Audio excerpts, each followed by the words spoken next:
Work out Yeah, correct. అంతే. I mean, basically, movie has come out amazingly well అన్నమాట.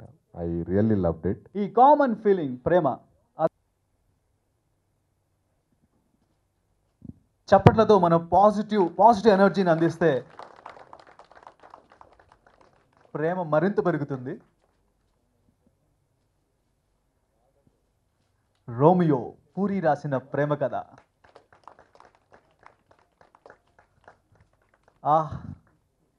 మన Romeo ఆయన heroine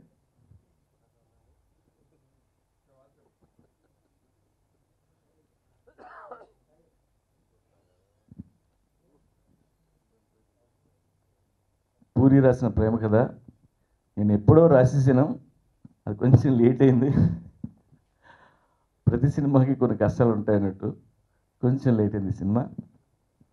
but ఈ సినిమాతోనే Gopi Ganesh is my friend and Sunil Kashyap నేను ఇంట్రడ్యూస్ చేసిన మ్యూజిక్ డైరెక్టర్, పీజీ వింద నా సినిమాలన్నిటికీ cinematographer, editor Naveen and Sairam Shankar is my friend. ఇదంతా ఫైనల్గా వచ్చి ఈ సినిమా నా దగ్గరికి చేరింది. సో ఐఎమ్ సో హ్యాపీ అనమాట. And I really love the movie. Puri garu రాసిన అందమైన ప్రేమ కథ నేను రిలీజ్ చేసినందుకు చాలా హ్యాపీగా ఉంది. అండ్ షార్ట్ నాకు అనిపించింది, అంటే చూసిన తర్వాత లాస్ట్ 10 yearsలో వచ్చిన బెస్ట్ లవ్ స్టోరీ అని అనిపించింది అనమాట. లిస్ట్ అంతా చూస్తే 10 yearsలో వచ్చిన లవ్ స్టోరీస్లో రోమియో ఈజ్. అండ్ ముందుగా చెప్పుకోవాల్సింది ఇప్పుడు ప్రొడ్యూసర్ గారండి, టచ్ స్టోన్ ప్రొడక్షన్స్ దొరైస్వామి గారు. థ్యాంక్ఫుల్ సార్, చాలా థ్యాంక్స్. సినిమా రిలీజ్ చేస్తున్నాను. ఐఎమ్ వెరీ మచ్ అంటే ఎంత హ్యాపీగా ఉన్నా అంటే అంత హ్యాపీగా ఉన్నాను. సో అండ్ శ్రీధర్ గారికి ఎక్స్క్లూజివ్లీ ఫస్ట్ టైం నేను మూవీ చూస్తున్నప్పుడు, యాక్చువల్లీ ఇన్నాళ్ళు నేను శ్రీధర్ గారి మూవీస్ చూశాను.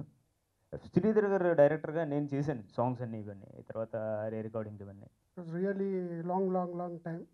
But actually, I think we have to celebrate October 10th is our festival actually.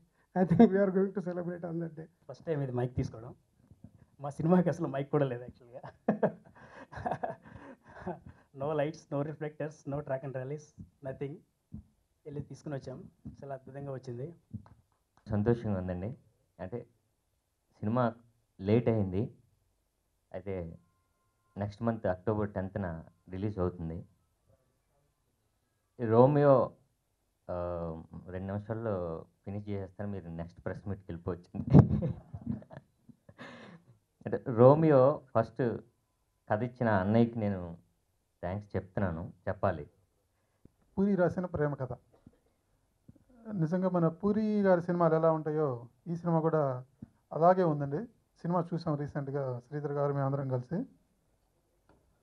అలా లేట్ అయింది అంటున్నారు కానీ చాలా లేటెస్ట్గా ఉందండి సినిమా. లేదండి, చాలా బ్యూటిఫుల్గా, చాలా వండర్ఫుల్గా ఉంది ఫిలిం. ఎందుకంటే యూరప్లో కంప్లీట్గా షూట్ చేసిన ఫిలిం అండి ఇది. మనం ఒక 2 hours 5 minutes ఉన్న డ్యూరేషన్ కూడా చాలా షార్ట్ డ్యూరేషన్. 2 hours కూడా మనం యూరప్లో ట్రావెల్ చేస్తున్నంత ఫీలింగ్ కలిగింది. నిజంగా ఇంత తక్కువ మంది క్రూ తోటి ఎంత బ్యూటిఫుల్గా పిక్చరైజ్ చేయడం అంటే నిజంగా వండర్ఫుల్ అండి. అందరూ ఈరోజు బడ్జెట్ మీద కాన్సన్ట్రేట్ చేస్తున్నారు మొత్తం ఇండస్ట్రీ కూడా. ఇలాంటి టైంలో ఇంత తక్కువ బడ్జెట్ తోటి, అంటే వాళ్ళకి ఇచ్చినటువంటి లిమిటెడ్ బడ్జెట్ తోటి చాలా ఎక్సలెంట్గా పిక్చరైజ్ చేశారు ఫిలిం మాత్రం. అంటే ఇక్కడంతా టీం వర్క్ ఉందండి. టెక్నీషియన్స్ అందరూ కూడా ఎంత బాగా చేశారంటే సినిమా చూస్తే అర్థమవుతుంది. నేను చూశాను కాబట్టి నాకు అంత మంచి ఇంప్రెషన్ ఉంది ఈ సినిమా మీద. ప్లస్ ఈ సినిమాకి వర్క్ చేసినటువంటి టెక్నీషియన్స్ అందరూ కూడా నిజంగా ప్రాణం పెట్టారండి. ఎందుకంటే అంత లిమిటెడ్ క్రూ తోటి అంత ఎక్సలెంట్గా పిక్చరైజ్ చేశారు కాబట్టి డెఫినెట్గా ఈ సినిమా చాలా పెద్ద హిట్ అవుతుందండి. నిజంగా ఒక ఫస్ట్ ఫిలిం, జనరల్గా ప్రతి ఒక్కళ్ళు సినిమా ఇండస్ట్రీలోకి వస్తున్నారు సినిమాలు చేద్దామని. దొరస్వామి గారు ఈ విషయంలో నిజంగా చాలా అదృష్టవంతుడండి. ఎందుకంటే తను రాసినటువంటి కథ మాట్లాడించినటువంటి సినిమాకి ప్రొడ్యూసర్ కావటం నిజంగా దొరస్వామి గారి అదృష్టం అండి. అలాగే నెక్స్ట్ సునీల్ మ్యూజిక్ గురించి చెప్పుకోవాలండి. మధురా శ్రీధర్ గారు అన్ని సినిమాలు మేమే డిస్ట్రిబ్యూట్ చేసాం. అన్ని సినిమాలకు కూడా మంచి ట్రెండీ మ్యూజిక్ ఇస్తాడు. నిజంగా ఈ సినిమా చూస్తుంటే పూరి గారి ఫ్లవర్తోనే మ్యూజిక్ ఇచ్చాడండి ఫస్ట్ టైం. చాలా బాగా చేశాడు మ్యూజిక్. అలాగే శ్రీధర్ గారు, మా మధురా శ్రీధర్ గారు ఒక మంచి అభిరుచి గలటువంటి నిర్మాత, దర్శకుడిగా మారారు. ఈ మధ్య ప్రొడ్యూసర్గా అయిపోయారు. ఇప్పుడు ఈ సినిమాతో డిస్ట్రిబ్యూటర్గా కూడా మారారండి ఫస్ట్ టైం. ఈ సినిమా ట్రైలర్ చూశాను, మళ్ళీ రిటర్న్ వెళ్ళి మళ్ళీ చూశాను టైటిల్స్లో. ఇదేంటి పూరి జగన్ గారు చేసే సినిమా లాగా ఉందే అని చూస్తే ఆయనేమో స్టోరీ డైలాగ్స్ ఉంది, డైరెక్షన్ గోపి గణేష్ ఉంది. నిజంగా ఇది గోపి గణేష్ చేశారా, జగన్ గారు చేశారా? అయితే మా డైరెక్టరు అంత గొప్పగా సినిమా తీశాడు, డెఫినెట్గా గురువుని మించిన శిష్యుడు అవుతాడు. జగన్ గారు ఇంకో కాంపిటేటివ్ డైరెక్టర్ని క్రియేట్ చేశాడు. సో ఆ స్టోరీ స్క్రిప్ట్ డైలాగ్స్ ఇచ్చి నన్ను ప్రొడ్యూసర్ని చేశారు. I'm life long thankful to him.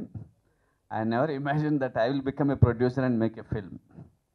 అయితే గోపి తమ్ముడు అన్నాడు, కానీ తమ్ముడు కాదు, తమ్ముడు కంటే ఎక్కువ అతను నాకు. నాతో పాటు 20 ఏళ్ళుగా నాతోటే ఉన్నాడు. మా ఇంట్లో తిని పడుకొని మేము అందరం ఒక చోట ఉండేవాళ్ళం. నా జూనియర్ జేఎన్టీయూలో ఫైన్ ఆర్ట్స్ చదువుకునేవాళ్ళం. అలాగే వింద కూడా నాకు జూనియర్. మేము ముగ్గురం జేఎన్టీయూ కాలేజ్ నుంచి వచ్చి ఈ సినిమాకి ప్రొడ్యూసరు, డైరెక్టరు, కెమెరామెన్,